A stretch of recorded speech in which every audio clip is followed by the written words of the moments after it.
He's Jeff. And he's Michael. And that's totally corny.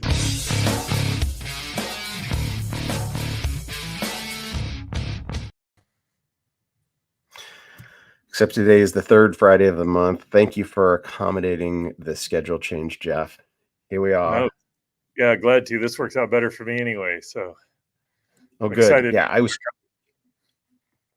traveling last week, and I'm like, no, and it was the Oscars last week, so the perfect timing. It was a perfect shift. It's like, okay, as of last week, if we'd done this Friday, we would not be talking about the winner of Best Picture. But because we delayed by 1 week, today we have an authoritative voice on all things Oppenheimer. No, just at least on the physics, I guess. So before I hand it off to you, because I think most of this, I want to hear what your take. But before that, you hadn't even watched the movie. I think it was in one of these sessions that we found that you hadn't even seen it yet, and I understand why. And I did, having a moral standard is important, and so keeping to that moral standard, not wanting to pollute your soul with some of the garbage that passes for R ratings, but right. So this one has some of that, and I tried watching it again actually on my flight, the trip that I took last weekend. The thing about this movie is it is more than 50% a sound experience. Right. It is like, if you see the movie the way it was intended in a theater, it has, like, Chris Nolan designed it. That's how he does his movies. That it is an audio journey. And this one, maybe more than any of his other films, the sound design of this film is primarily responsible for, the feeling he wants you to get. So when I tried rewatching it, I'm on an airplane with little headphones in, and you can hear everything. You can hear the engine of the plane. I'm like, I did not have the same. I didn't even get through the whole thing. I'm like, okay, I can't even watch this right now. I'm like, no. So that will affect. That's funny, because I watched the movie. I was streaming it somewhere, and then I again watched it on the plane on the way home. And I guess this is a difference between the way you and I approach life, is I wasn't even aware of that. I mean, you say that and it doesn't surprise me, but I'm like, just what I look for in movies is different. Although I'm fully cognizant that I'm affected by all the stuff you're talking about. It's just not in my conscious awareness of how the movie's playing out. Suffice it to say, you did not see it in a theater or in like surround sound or anything. No, I have not seen it that way. I streamed, and so whatever. I mean, you get reasonable sound quality there, but that's the extent of what I have. So. Oh, you did watch it. You didn't just watch it on a plane. You said you watched it twice, right? I did, because it's like I find that story, the story of how we developed the atomic bomb, interesting, and I do have to admit, I'm watching this in the context of having seen the movie Fat Man. I forget whether it's Thin or Little Boy, but. Had oh, good grief, I'm drawing a blank on the guy who played General Groves. Is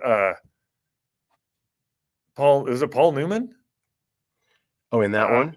John Cusack in it, and there was an older movie. So it's like I kind of know the general story of developing the bomb, but I thought there was just a lot of details in this that I thought was very interesting from a sociological and scientific and just political background. So it was kind of cool to watch the movie Oppenheimer. All right. Well, do you want to summarize the movie before you critique it? Tell me what you like. Just give an overview for those who may not have seen it. So the basic plot line of the movie is the development of the atomic bomb, and what the story starts in. Good grief, my history is awful here. I guess that's back in the 40s, because we dropped it in the 40s. So it starts with the development of how do we actually do the physics, and that's one thing I kind of didn't quite appreciate, is how much the physics around this was actually being developed while the bomb was being in process. So it's a scientific feat as well as an engineering feat amongst this bigger geopolitical context in which it all plays out. And so just develop it, so it's talking about Robert Oppenheimer, who was the head of the project, who developed, kind of advanced the science to where we understood it, to actually had the engineering where we could be capable of building the bomb, and then actually building and implementing it. And so it's just the story, and it focuses in my assessment, it kind of focuses more on Oppenheimer through that whole journey, which I guess justifies the name of the movie itself, rather than here's all the specific science involved, or here's the geopolitical context, or here's his interaction with the military, which there's a whole slew of things that are going on in there. But really the thread that ties it all together is what's going on in Oppenheimer, because after he develops the bomb, there is this kind of, what did I do here with this moment, and almost a sense of regret, and how does he handle that afterwards? And one of the things that struck me is that brilliance and ambition don't always translate into wisdom. That those are two very different, or those are very different qualities that don't often, they can easily line up. So yeah, they're not automatically linked, right? Yeah, right. People tend to attribute smart people with good people. Like, you're really smart, and that's a good thing. I'm like, no, Hitler was smart, right, and evil, right? So, Well, I mean, um, I don't know. This is kind of I always hesitate to say this because it comes across as arrogant, but I've just always been good at science and math. I'm just good at it, and there's a problem solving ability, and that can be used for great things. But also aware that same ability to solve problems, that were I to choose a life of crime, could really make me very effective at that. So it's, we've had discussions about technology, is it good or bad? But I think personality traits can neither be, or have that same thing. They can be used to do great good, or they can be used to do great good. And the stronger those traits are, the more powerful those gifts, the more good you can do, and the more evil you can do with them. all right. So, before I actually get your rating and feeling or overall judgment of the Mm-hmm. movie, did you follow the Robert Downey Jr. storyline?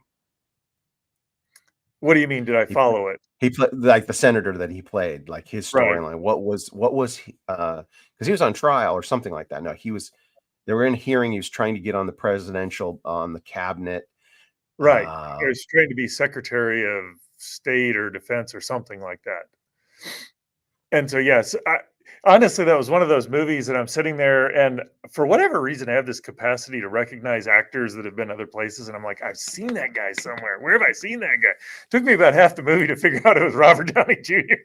that's So, good. That's good that you don't have the baggage of Iron Man. It's like, who is this guy? Yeah. right.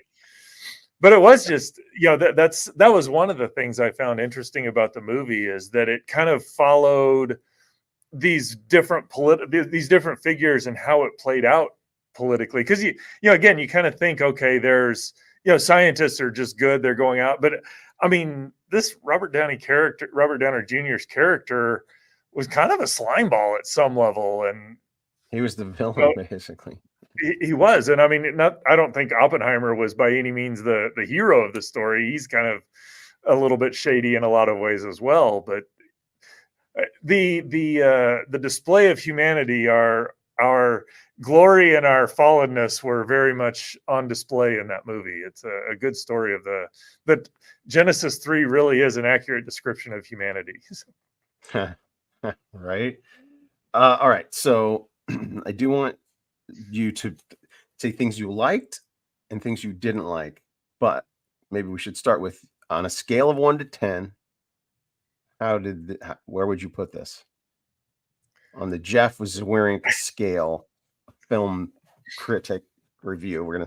This will be the first film you review, and All right. where would you I mean, put on a this? scale of 1 to 10, I'll give it an 8, and I have to qualify that is that I don't think I'll give any movie less than a 6, because I always find something to enjoy out of a movie. So I'm going to find a way to enjoy a movie kind of no matter what. That's why I have to be careful what I watch. I But better find some movies for you to watch, because if you don't think anything's below a 6, I can find some for you. Trust me. you can work. I take that back. And this may just totally turn your audience off, but the first time I watched Napoleon Dynamite, I'm like, that's a 2. And then I watch it again. I'm like, that's a much better movie than I thought it was. And some of it was just the setup going Mm. into it for me, because somebody's thought this is an awesome movie, and I'm like, this isn't Your really a movie, expectations are set. That's the right? thing. That happens. Like, I Yeah. had a kind of the opposite experience when, for me, Encino Man. Did you ever see Encino Man? I don't recall whether I have or not. I've seen bits and pieces, but I don't think I've seen the whole movie. Um, it caveman, Okay. it gets uncovered in a pool. Like they're digging a pool in the backyard of Encino, California, put in a pool in a caveman. And so that movie, when I went to see it, I'd never seen a trailer for it, nothing. I had no expectation, zero expectation. I went in, I Right. loved it. Right. So I had Okay. zero expectation. But if people said, "Oh, this is a great movie," and I went and watched it, I'm like, "Yeah, it's all right." So Okay. that does matter what your Right. expectations are ahead of time. So you're giving it an 8. Yeah, and I really did like it. I mean, the character development of Oppenheimer and all the various people in there. I mean, you're talking about science, and they don't get into a lot of the details of the science. And I would like, honestly, I would like to see a movie where they just go in and talk about, how did this get developed, when did it get developed, and what issues were they wrestling with. Far more focused on the science. I think that would just be fascinating because I haven't ever really learned that. I mean, kind of extrapolating from what I know, the physics I know and what they're talking about there. But I mean, I love that little scene where, or not scene, but there was this kind of thread running through the movie. Are we going to actually ignite the atmosphere on fire? Because the physics wasn't known, and they just come to it. It's like, well, it's a low probability. We're not likely not to, but it. So do we continue going on with this? That there's this Yeah. genuine uncertainty that goes with Or it. or probably not going to destroy the entire universe as we know it. Probably not. Right. And But for a politician or the military, Matt Damon character who's like, I want zero, right? I don't want any probability, and that's just not how scientists. Those aren't the kinds of terms and numbers scientists use. There's never 100%, right? So getting you Mhm. know getting almost zero is pretty much the equivalent of getting zero, right? It's beyond the realm of probability, means it's not going to happen generally, right? Well, and there's even a deeper issue with that because all of what they were doing is they're saying, okay, this is what we think the physics is, and we do calculations, and we kind of say, well, maybe these are the range of things, and so they get in there. But the reality of it is, what constrains the theoretical calculations you can do are the data from the real world, and that's why that kind of experiment, theory only gets you so far. Mhm. And I can tell you this, you look through the history of the scientific literature, it is littered with theoretically very good ideas that just turned out to not match the real world. And so, in some sense, I mean, you can go and say, all right, there's a very low probability that's going on. But the reality of it is, they didn't actually know the physics to be able to do the proper calculation. So that's why actually dropping the bomb once gives you the data that says, okay, yes, all our calculations were right. Right? The leap of faith you have to take. You're like, we're pretty sure, we're pretty sure. But as you're indicating, is like there may be a whole realm of data that's completely omitted, right? Like you can only base it on what you have, and maybe there's some unknown realm of data that would skew those numbers in the opposite direction. And so it was, I mean, they were confident, fairly Yeah. confident. I mean, the pressure of the Nazis getting the bomb, might have affected that faith, right? Like we're pretty sure, and the time constraints we're under. Well, we're gonna be sure. Let's go ahead. Yeah. Let's drop. Let's test this thing. All And right. I do think there's also in there, I mean, I wonder what would I do back in that situation. And I think there's part of me that would look at this and say, just theologically speaking, I think God has designed this world well enough that yes, we're building something kind of powerful here, but the idea that we can destroy it, which lighting the atmosphere would kind of destroy Earth's capacity to support life. I think that would be what tipped me in favor. Yeah, there is this probability, but I don't think God's designed it that way.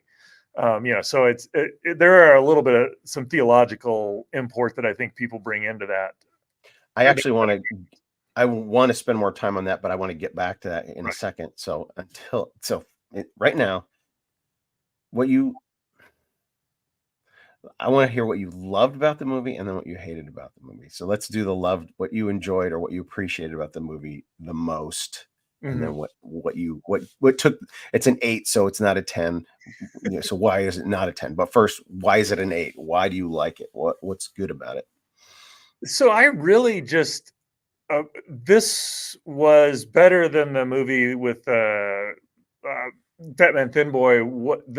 It just did a much better job of kind of articulating and explaining and laying out what happened to Oppenheimer and all this. And so So the historical accuracy, the right? historical accuracy, I like that part. I liked, just this recognition that he's bringing. I never did quite appreciate how brilliant of a scientific mind he was, that it wasn't like, well, there's Einstein and he's kind of lower level. I do think he's on that level Mhm. because he basically, was a key player, if not the player, in getting our quantum mechanics here in the United States, or our quantum mechanical program in play and up and running here. And that's, again, that's one of those eras where our just fundamental understanding of the world is changing, and and people are fleshing it out and getting it going, and watching that scientific development is interacting with uh is it, good grief, is it Berkeley? No, Yeah. I'm trying to put, it's Lawrence Livermore, the scientist who was building the. Oh, it was next door, like Yeah, it was next door. I yeah. know the guy's name, and I can't think of it off the top of my head. But so just that interaction between the experiment and the theoretical, and what are we doing, and how do you do these calculations, and what's actually going on, and how do you build other ordnance that allows you to compress it? The scientific thread running through there, I just thought was really interesting because, again, this is forefront science happening here. This isn't, well, we kind of know it's possible, so let's sit down and make it work. And then, so I just love that thread through there. I also, if I had the chance, I would love to watch the detonation of an atomic weapon, just because of the power involved in it. I mean, you think about how much energy is being released in such a small time scale there, that I know that will never happen, but I could see myself, if I lived back in the 50s and they're detonating these out in, out near Vegas, I'd go do that, just because Mm. it's something rare and rare, unusual, and awesome, if you will. And so, and that I find interesting, because even with this Like power, an eclipse. Sorry, we'll get to like an that. eclipse, yeah, no, there is one of those. No, it is, just because they're kind of unique events, and so I like seeing unique things like that. I just seeing the political context in play there too, because at some point, all right, well, they're developing this, and I don't know that this group of scientists would have thought, hey, let's build a bomb, but the science behind all the fascinating science that goes into building the bomb, coupled with, we kind of have to, because this isn't an option of, well, if we don't do it, nobody's going to do it. If we don't do it, somebody else, and the somebody else, you don't want them to have the power. And so there's this interesting geopolitical component to what's happening right at the forefront of science research. All those threads in there I thought were just kind of interesting, as well as just the troubled nature of Oppenheimer. I mean, it's like, he's this brilliance and stupidity, brilliance in his academic accomplishments, stupidity and not recognizing the implications of some of the ways he was doing things was just interesting. Is that hubris? Hubris, is that hubris? Well, there is some of that in there. At least that's the way the movie portrayed it. There was this statement he made, brilliance covers a lot of faults. Brilliance covers a lot of sins, that Oppenheimer's character made. And I think there's some truth to that. But I mean, I think Robert Downey Jr.'s character, that senator, was pretty ingenious in the way he did things. But eventually all of it's going to come to light, whether in this world and consequences, or in the final judgment. It's all going to come to life, and we're going to face and give an account for what we've done. And so hubris, I mean, you can be brilliant, but you're still going to have to give an account for your actions at some level. All right, before we get to what you did not like, people are saying, some of the reviews, or some of the after the Oscar commentary stuff that I've read, that this is the first movie in a couple of decades even that gets back to the actual best picture actually won, right? Like there was a best picture, in the sense that your audience, right? The market, the it was a blockbuster. It was a best, it made a ton of money, and we haven't had a movie like that win the best picture in the long time. Like, this is back to like Lord of the Rings days, right? Right. And so that's a positive sign, right? Fairly historically accurate big film actually won best picture. If you go back, it's all these cause pictures, or these, the actors Mhm. that play the traumatized historic figure and blah blah blah, all these formulas to try and win their Oscar, and those are the ones that the Academy. But here's one where one of the insider Hollywood darlings, Chris Nolan, who's kind of bigger than Hollywood because he doesn't make flops, right? Mhm. And he made one that qualified, and so that's good. Yeah. Good. It deserved to win, right? It's kind of unanimous. It actually deserved to win, and that's kind of a rare feeling. It's like, wait, it is salvageable. Hollywood may actually turn around, or something like that, right? So Well, now, it does have this. What's interesting in your comment is that part of one of the things I've always found odd, and makes Hollywood little, or I find myself very disconnected from Hollywood, is the stuff that I like, or the stuff that it's like, oh, that's cool, never seemed to win very much. There were occasional instances, Star Wars, Lord of the Rings. I don't even know whether Star Wars did, now that I think about it, but the the thing that editing, they won. Star everybody Wars won best editing. gotcha. Okay. George Lucas's wife won the Oscar way back when. Yeah, but the movies that the population seemed to like didn't seem to play well in the Oscars, and I mean, there's a downside to that, is that people as a group tend to like, Crap. well, it can work out that way, and so original stuff is not always what gets. There's some very good original stuff that doesn't get in, so I see there's a balance there. But you're right, a best winning, or something that everybody really liked was also the winner, is a good thing, I think. All right, now, what made this less than perfect for you? Jeff is wearing. Well, I will just say it's a movie. As a general rule, I just don't go watch R-rated movies because, like, as I mentioned, I will find a way to like things.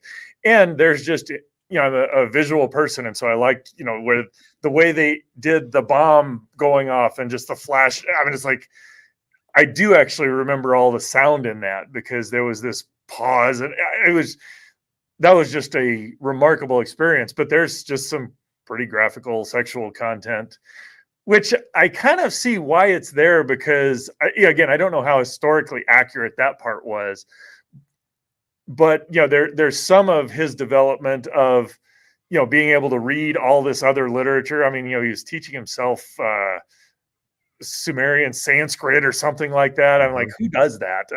Again, just demonstrating his brilliance, but also that's where this, I have become, or I am death, I've become the destroyer of worlds. That is comes out at the end as he's living that, whereas he just was reading it. And so those two scenes, I think I get why they're in the movie. They do advance the movie, but I don't like having that imagery in my mind at the same time. And so that's probably the biggest negative about it. But and then beyond that, I'll just give it an 8, because I know well enough that I am not. There's a whole lot more stuff of, did the sound and did all of the emotional stuff happen around. I'm just not qualified to address that. I know I liked the movie a lot, and if you took those two scenes out or modified them so that they didn't have the imagery, I'd watch it a lot more, because I find the movie very fascinating. That is a good point. That the way they wove the narrative into the graphic nudity scenes, it's like you can't actually do a coherent PG-13 version of this. Right, Like, it's like they're talking about some critical stuff in the middle of those visuals. It's like, right. and that is Hollywood, right? That is just they think that is going to put people in the seats, and I tell you what, that did not enhance the movie whatsoever. Nobody went to watch that movie because they see this Yeah, graphic scene. Nobody did. right. And so that is hubris, right? That is, yeah, Mhm. we're just going to put this in to tantalize and satisfy our carnal whatever. All right, so yeah, beware if you haven't seen it. Yes. um a quick question about the Einstein interaction. So I like how, spoiler alert, that Robert Downey's character felt slighted in a moment. Mhm. And that was his motivation. Like, that was his motivation for whatever, like, direction he went in the corruption or whatever. But I love, and I think this is purely Chris Nolan fabrication, right? That Einstein, he was not slighting him. He was preoccupied with something that Oppenheimer had said as he walked by Right. him. And so, and we do that. Like, if we've just been, engaged with something, well, that's, I've got to think about that for a while, and everything else kind of fades, and you walk by. And then we, on the other hand, being the other one, may feel slighted. Like, this is the greatest man, the greatest mind, and he just kind of blew me off as I walked past him. Right. So I Yep. did like that twist, even though I I did. know as a historian, I know that that didn't happen. It did No, not happen like that. no, that's fair, and I too love that just because I look at myself and, I'm in that scientist category.